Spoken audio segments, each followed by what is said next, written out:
What's up, YouTube? KidMoto22 here.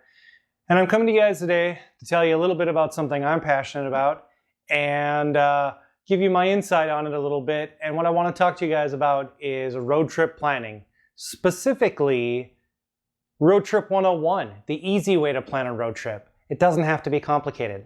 Let's get to it.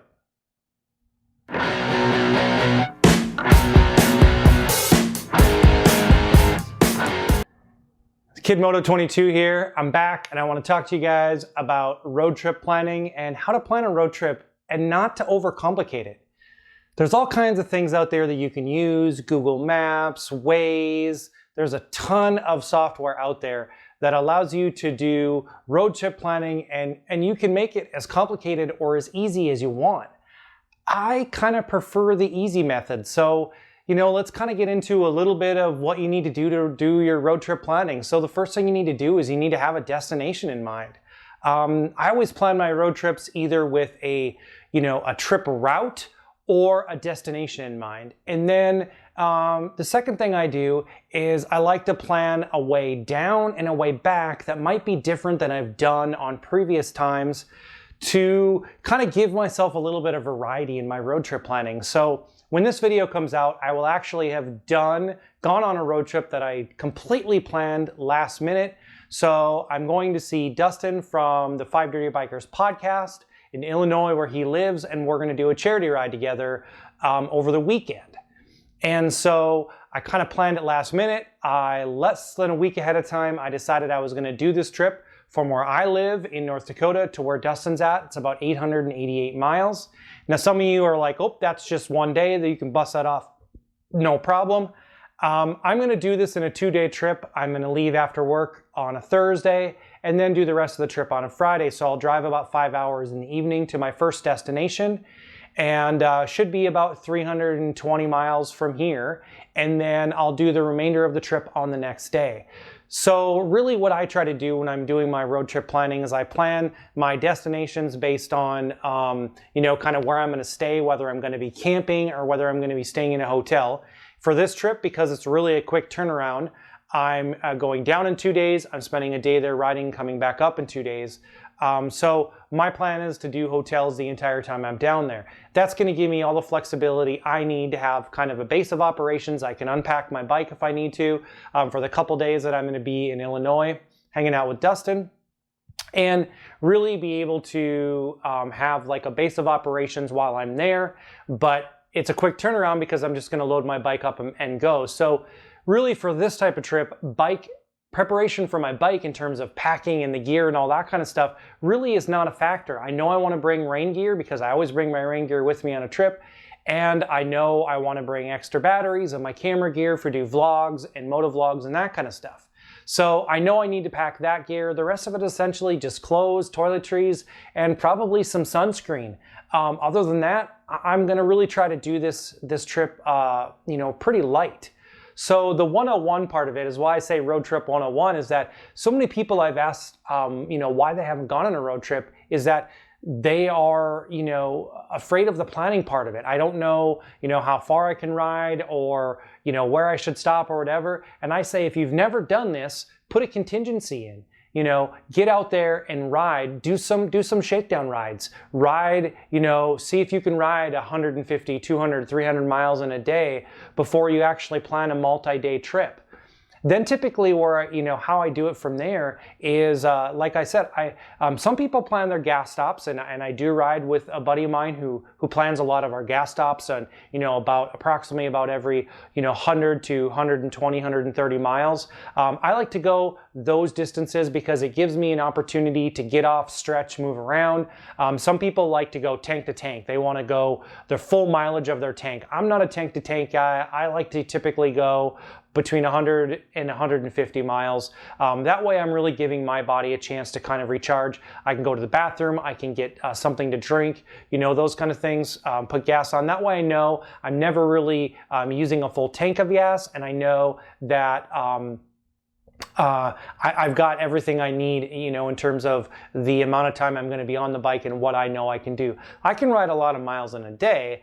I just like to make sure that I'm stopping about every 150 just to move around, stretch my back, stretch my legs, hips, knees, those kind of things. I'm not 25 anymore, and so it's easy for me to get out there and move around a little bit and get that stretching in while I'm taking my breaks. So when I do my road trips like I'm going to plan this one, I plan where I want to stay the first night. I plan where I'm staying my second and third nights, and then the night as I come back on my ride. So I have my hotel reservations made for my trip.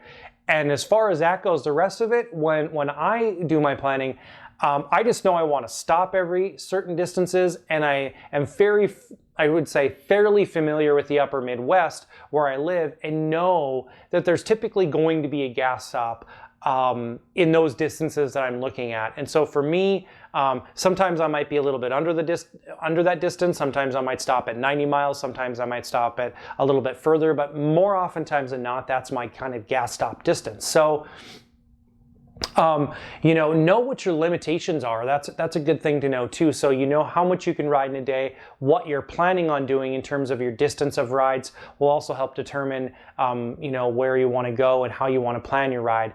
Being prepared is probably the number one thing I say. Bring a simple toolkit. I have a simple toolkit that I bring along, some things that I always try to bring, something to clean off my face shield in case the bugs are too bad. Plan if you're going to end up riding at night that you have a clear face shield for your helmet and a tinted face shield if that's the way you ride, or some people always rock the clear and then wear sunglasses. These kind of things that are going to make the comfort level of your ride easier. I always pack a battery pack that I can plug my phone in, so if I'm on the road for too long and I know that I'm going to need to be connected, or I'm going to need to use map features or anything like that, that I can have that to keep my phone plugged in so I can make sure that I stay connected that way. Make sure if you're using comm units or anything like that, that all that stuff is charged prior to your trip. I mean, these are simple things, but sometimes I think things that people don't think about when they're doing a trip. And like I said, a big thing is know your limitations. The other thing that's really important on a road trip is to stay hydrated. And this is important because when you're riding in hot weather, oftentimes you don't feel yourself getting dehydrated because the sweat's going to be evaporating off of you very quickly because of the wind and everything else. And so staying hydrated, and what I mean by that is, you probably don't want to be drinking a lot of soda. You're probably going to want to be sticking to your waters, Gatorades, these kind of things that are going to help keep your electrolyte balance up and really are going to help rehydrate you, where caffeine really probably isn't the best thing for rehydration. So those are kind of some of the simple things that I try to think about when I'm planning a road trip. Don't be afraid to get out there and do that trip, to take a chance. The other thing you really do need to remember is make sure that your bike's in good working order and that you're ready for that trip, because there's nothing worse than getting 100 miles down the road and your bike breaks down, or even further 500 miles down the road and your bike breaks down then. So make sure that your bike is ready to handle the kind of trip that you're ready to take. That would be kind of my 101, like road trip 101 is plan your sleep stops, plan your, know your destination, and know your limit of miles. Those top three things are really going to help you on that trip. The rest of it is just prepping your bike, having the right gear along, and you really should be good to go. So don't be afraid to get out there and do that road trip. So that's all I have for you guys today. This is Road Trip Planning 101. I will do more talking about road trip planning in future episodes. I think this is a good topic and things that I can expound on because I've got some experience with longer trips, long miles in short time. I just recently did a 2-day trip that was almost 1,000 miles over the course of 2 days. So we were riding 500 miles a day and we camped. So I'll do some more on this series if you like it. Let me know in the comments below if you want me to give you guys more on road trip planning and what goes into that, because this is just the first one. So if you like what I'm doing, give me a thumbs up. I'll hit you guys up with another video over here or over here, and the subscribe is going to be one of these two places too. And that's all I have for you guys today. This is Kid Moto. I'm out.